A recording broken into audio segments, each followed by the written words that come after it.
Hello everyone, this is Nitpicking Nerd, and I just watched episode 5 of season 5 of Star Trek Discovery called Mirrors. And this episode had a lot of the things that I dislike about Discovery in general, especially all the terrible dialogue.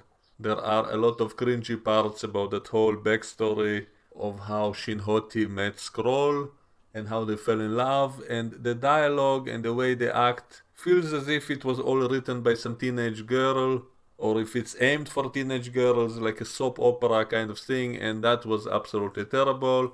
And all this scientific technobabble was terrible in this episode, and especially is annoying to me when even common sense things don't make any sense. Like in one part of the episode, they're on a ship that is inside that wormhole pocket or whatever, and they say specifically several times that there are no shuttles or escape pods on that ship. And yet, in the end of the episode, Shin Hoti and Skrull escape on some kind of shuttle from the ship, when previously they said there are no shuttles on the ship. So they don't have even internal continuity, even inside the episode itself. I mean, this show often contradicts all the other Star Trek shows and itself from previous seasons, but at least maintain continuity in your one episode that I'm currently watching, and even that they cannot do.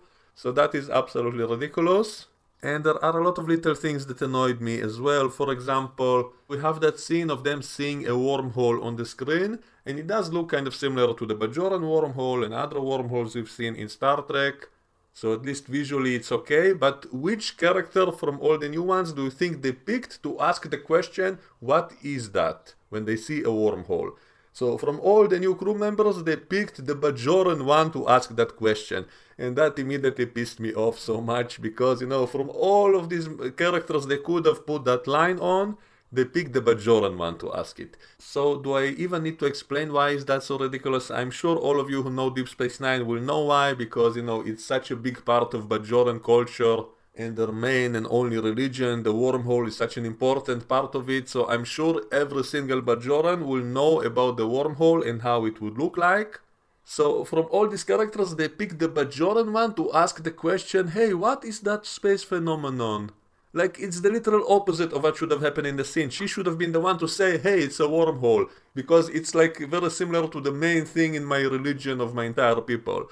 And instead she asks, hey, what is that? And someone else says that's a wormhole. So that immediately annoys me. And I know it's a little thing, but it's really indicative of this whole show. Like, they always do the upside down, the absolute reverse of what is logical. So these are the kinds of little details that annoy me.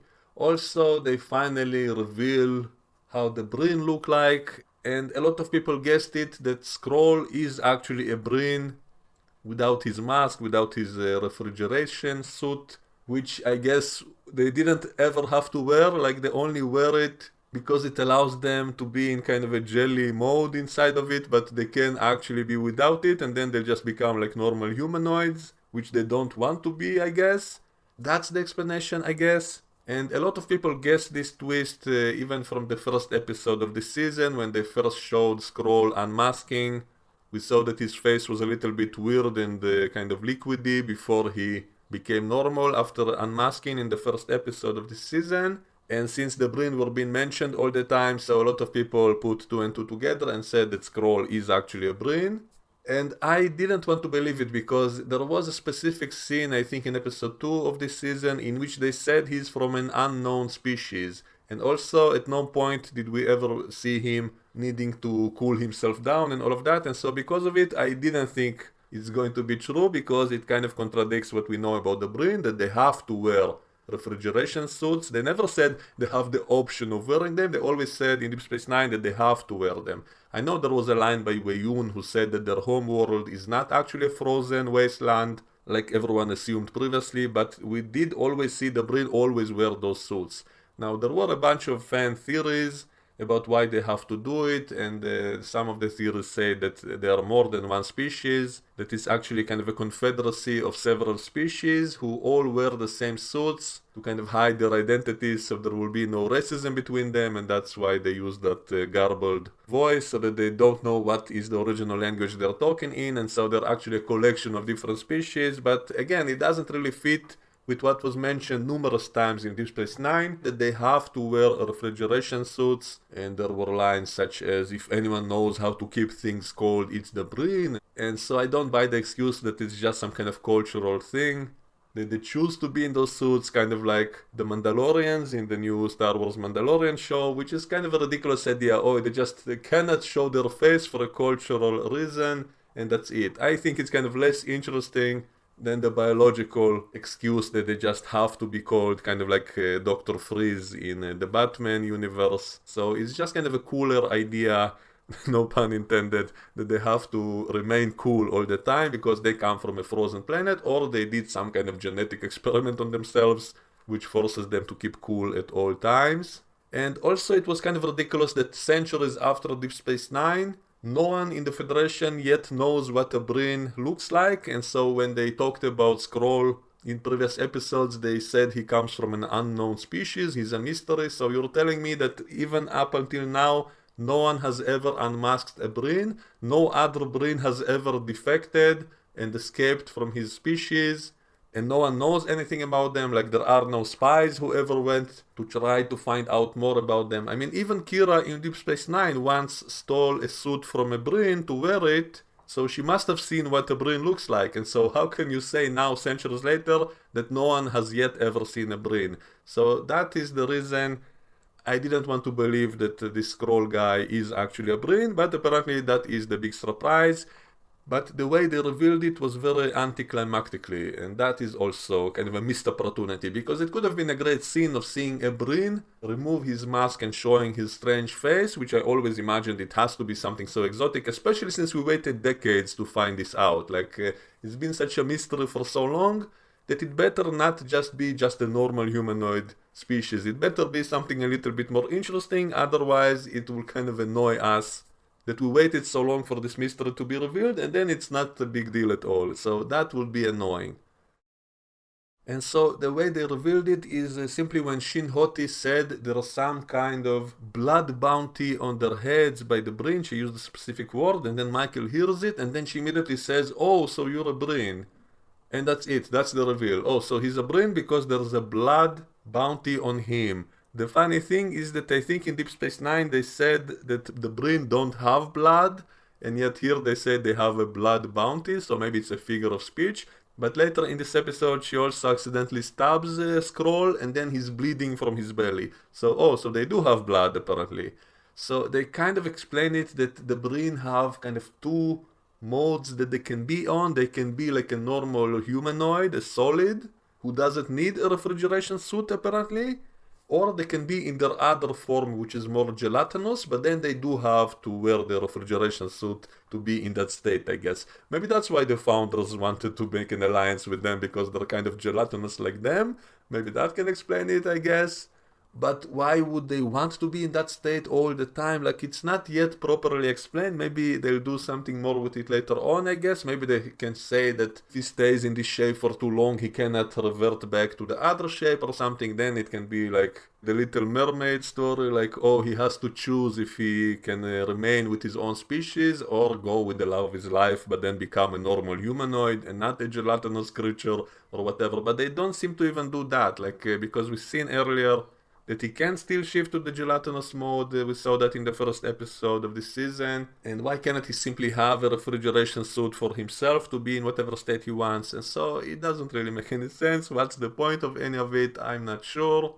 So anyway, the episode begins with Book looking at a picture of Shin Hoti and a picture of her when she was a little kid, who looks nothing like the adult version of her for some reason. And he's telling us, the audience, while he's recording a log, about Cleveland Booker, who was such a big mentor to him, and he's the father of Shin Hoti, which is a galactic coincidence, and he was the man who gave him his name. And I don't know why they keep doing that in the new Trek shows, that often they have this obsession of someone changing his name because some other man or woman inspired them to change the name. Like, they did exactly the same thing in that short trek Calypso, which had kind of the prototype book kind of character who came on the Discovery and fell in love with Zora, and then said that in his culture his lover will give him his name, and they had the same kind of idea in an episode of Picard when they said the Romulans all have secret names given to them by their lovers. And so in new Trek shows they constantly have this idea of someone choosing a new name given to them by a friend of theirs. And so here again, Book got his name from his mentor, whose name was also Book, and so it all seems kind of ridiculous, and because of that he sees Shin Hoti as his only remaining family, and he keeps staring at her picture almost every episode. Like, what is staring at her picture going to do exactly? Like, are you studying her facial features to know how to talk with her later, to convince her? Like, it doesn't make any sense. The same thing as Michael always staring at the picture of the progenitor in almost every episode. Like, what kind of information will it give you to help you out, just staring at a picture from that TNG episode of that woman progenitor, who was the same actress as the female founder, by the way. And many years ago I proposed the theory that maybe the progenitors of the humanoids actually evolved and became the shapeshifters, the founders, since there was a line saying that they used to be solids in the past and then they evolved. But what doesn't make any sense is that they said that they were always being hunted by other solids, and if they were billions of years more advanced than anything else, then it wouldn't really make much sense continuity wise. Also, tying things together too much always makes the galaxy seem smaller, the same way as I just said Book just happened to know Shin Hoti's father also makes the galaxy seem small, and it's kind of stupid. And so that's why I don't really like the idea that the progenitors turned into the shapeshifters. And now they reveal that the Breen are actually gelatinous creatures as well. Maybe it can help explain why they wanted to be in an alliance with the Founders, since they saw them as similar. Maybe they wanted to be like them. So again, it's not really properly explained yet, but I guess maybe later on we'll know more. So anyway, they track the warp trail of Shin Hoti, which led to some empty area of space and then disappeared, and then they adjust their sensors and discover there's a wormhole there. And then the Bajoran ensign asks, what is that? It's not like anything important in my culture. I've never seen anything like that before, and that's the scene that annoyed me most. And it kind of inspired me to do the opposite. That's why I made that fan edit, as if Michael goes into that wormhole and it's the Celestial Temple, and then she meets Cisco there, because, there had scenes similar to that when they go into the wormhole and suddenly the windows on the shuttle are completely white. It's really similar to that scene when Cisco first went into the wormhole and met the prophets, and so that's why I made that fan edit. But anyway, what is stupid about all of it is that apparently Shin Hoti found the wormhole while Discovery was stuck in that time loop. So I guess it gave Shin Hoti the time to do more scans and to find that wormhole, even though Discovery couldn't find it at first. But why did they go into the wormhole at warp speed? I mean, they say it's a warp trail leading up to that point where it disappears. So you're telling me they went into a wormhole at warp speed? Isn't that kind of dangerous? Maybe that's why their ship broke up on the other side. So that is kind of stupid. And also, if Discovery was frozen in time, and in that time Shin Hoti and Skrull gave the Breen the progenitor technology they found, that means they found all the other clues and managed to get that technology, but some of those clues were on board the Discovery. And so if Discovery was frozen in time, how the hell did they get those other clues which were already on Discovery? I mean, they keep assembling all the pieces of those clues into one piece, and so how the hell did Shin Hoti and Skrull get those other pieces that were on the Discovery? So that makes no sense, unless I guess they somehow got on board the Discovery without anyone knowing. Maybe from their point of view it was frozen in time, and maybe they used those subspace bubbles like in the TNG episode Timescape to get on board the Discovery, and maybe they made copies of those other clues, but we never saw that, and so it makes no sense. How did they get the other clues which were on the Discovery? So how were they able to find the progenitor tech and give it to the Breen? Makes no sense. And the reason apparently they want to give it to the Breen is to lift that blood bounty that the Breen have of them. Why cannot they simply hide somewhere in the galaxy? Are you telling me that the Breen are going to search every single planet in the whole galaxy until they find them? And that's why they can never be safe unless they pay off the Breen? And what makes them so sure that the Breen will let them go if they give them the progenitor technology? So how can they trust the Breen if they're so dishonorable to hunt someone just because he wanted to escape with his lover? So anyway, the Discovery is too big to go through that wormhole, and so they have to take a shuttle, and then Michael says, I'll go. And that again made me laugh because that also keeps happening in every episode, that Michael goes by herself to every single away mission, no matter how dangerous. This time at least Trainer tells her, a captain's place is on the bridge, maybe you should stay with your ship, maybe I should go or someone else should go. And she says, no, I will go, and I'll take Book with me. She always takes her boyfriend with her on all the missions, and the rest of the crew just stay on the ship. Even though in the previous episode she said, it's important to me that my crew is engaged and involved, and yet she never engages or involves any of them. They always stay on the ship. And she refuses to even take security personnel with her. Why the hell not? Isn't it a Red Directive mission that is important to save the whole Federation? They know at this point that because of what Shin Hoti and Skrull did, the whole Federation is going to be destroyed by the Breen. They know that at this point. And yet she still doesn't want to take security officers, and she says it's because she wants to try to talk with Shin Hoti. That's why she takes Book with her, that he will try to talk her down, and that will give them the advantage. Okay, so why not take a few security officers and leave them on the shuttle just in case? Tell them to wait on the shuttle, and only if you need them, then you bring them out.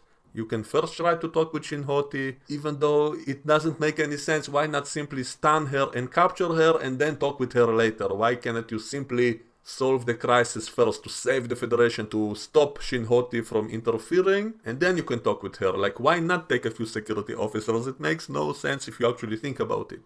They always have all kinds of excuses for why she wouldn't take them. Like in a previous episode when they went down to that planet with the graveyard of that ancient culture, she said there should be fewer people going down as not to desecrate that place, and that's why she doesn't want to take more people.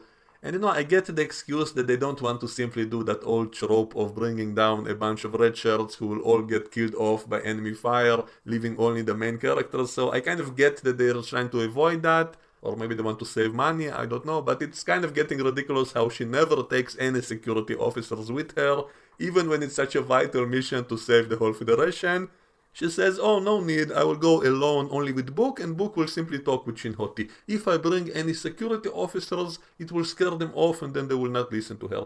Fine, so leave them on the shuttle. Don't go with them all the time, but have them as a backup. No, she just doesn't take them, so it's absolutely ridiculous. And when Michael and Book are flying into the wormhole on a shuttle, he asks her about the previous episode, how was it like jumping through time, and then she does that signature as if zipping her mouth closed, indicating that she's not allowed to talk about it. But I'm thinking, why exactly not? Like, it's not as if you're in the past right now talking to past Book and cannot change the timeline. Like, it's in the present already, so it doesn't matter. You can tell him everything and it wouldn't really matter, but for some reason she cannot tell him anything, I guess because of the temporal prime directive, which makes no sense. And later on in the episode she does tell him, so it's not so important. So if she feels like it, then she can tell him, but in this scene she cannot.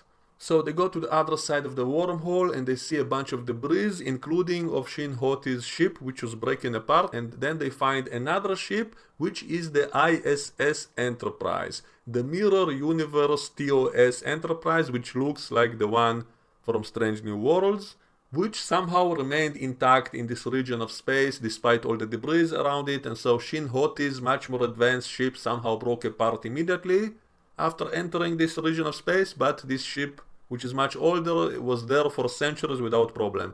Maybe Shin Hoti's ship simply broke up because they stupidly went into the wormhole at full warp speed for some reason, which makes them stupid, which I guess means they accidentally stumbled into that wormhole, in a vast region of space. They accidentally went into this tiny hole in space at warp speed by complete accident. What are the odds of that? Maybe the same odds as Book just happened to know Shin Hoti's father from all the people in the whole galaxy. Maybe it's the same odds. So it's ridiculous.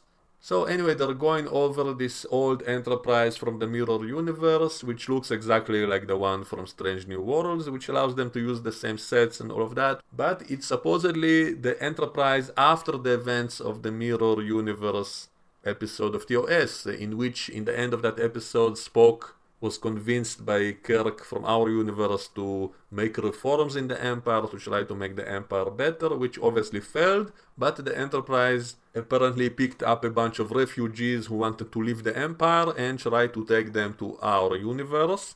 And at some point Book asks if she wants to look up what happened with her brother Spock in this universe, but she refuses. She says, I'm sure he was just as brutal as all the rest of them, and so she never finds out that Spock was actually the one who tried to do the reforms, to try to do some good in that universe. She never finds it out even until the end of the episode. It kind of reminded me of how back in season 3, when she got into this distant future, she never bothered to look up Spock until that Vulcan episode when they had to go to Vulcan. Only then she bothered to look up whatever happened with her brother Spock, who she loved so much, and yet after spending more than a year in that future, she never bothered to look it up and didn't care to learn whatever happened with him, which is kind of ridiculous if she loved her little brother so much, but never bothered to look him up. And the same thing here, she just doesn't care about looking up whatever happened with Mirror Spock, just preferring not to know. So it doesn't seem very realistic to me as someone who should be really curious to find out this stuff, especially since it might be important for the plot, but she just gives up on it. Oh, I'm sure he was just as brutal as all the other Terrans, even though he was a Vulcan, so why wouldn't he be completely on the side of the Terrans and not the other alien species under the heel of the Empire? And so none of it is ever explored, but they do say that the Enterprise was used to take refugees from the Mirror Universe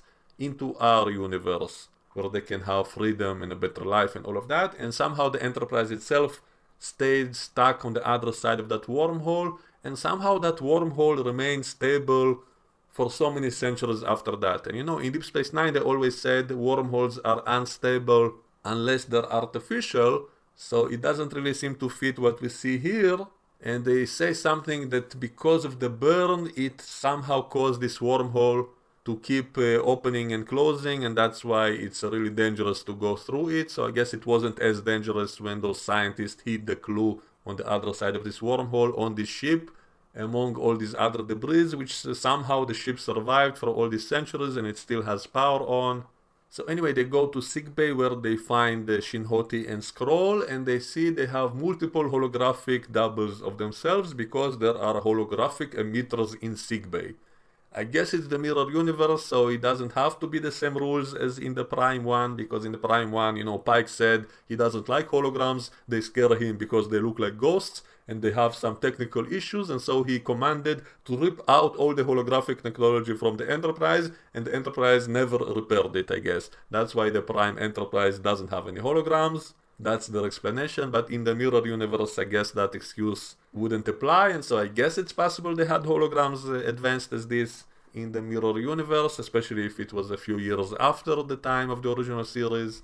So I don't have a huge problem with that. So anyway, Book and Michael shoot the holo emitter to find out who the real Shin-Hoti and Skrull are, and then they have like a face-off with phasers, and then Book lowers his phaser and tries to talk with Shin-Hoti and tells her, you're not so different, you and I knew your father, all that kind of cliche dialogue. And also Michael took something from those refugee clothes and she pretends as if she has the real clue and not the one they found, and all of that was kind of pointless. All this dialogue was absolutely terrible, and all the time I keep thinking, why cannot you simply stun these guys? If you simply brought a few security officers with you, you could have easily overpowered them. Why didn't you throw some stun grenade into sickbay? Simply capture these guys. You can talk with them later. You can convince them to become good later. But first, win the mission. First, save the Federation. Isn't that more important than trying to talk with them? So all of it is absolutely ridiculous in my opinion. And constantly Book talks with her about her father, and then she tells him her father was an asshole because he abandoned her when she was just a kid. And then her mom had to go work in some mines, which made her sick, and then she died when she was little. And as always, every single character has to have a tragic background on this show for some reason. And so she hates her father, and so Book cannot convince her. And also she says that her father told her about some beautiful paradise place in a colony in the Gamma Quadrant, and that's where she wants to go. That's why she needs all the money she's trying to get to the Gamma Quadrant.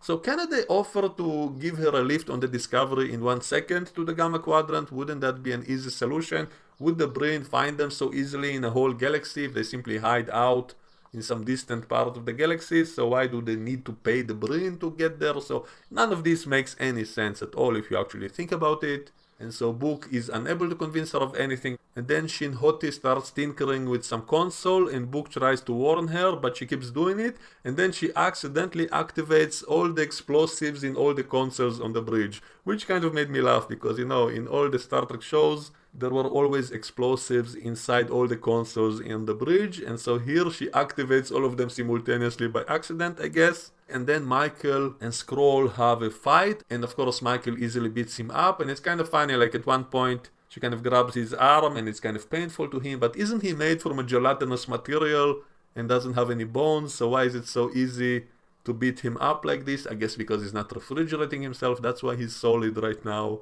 Which, shouldn't it be the opposite? Shouldn't it be the other way around? While they're inside the refrigeration suit, they would be solid since they're cooled down, and if they go outside, then they should become a liquid. But as I've said, the logic in the show is always upside down. It's always in the reverse of what would be logical, so I guess that's why they're only liquid while they're in the refrigeration suits and solid while they're not.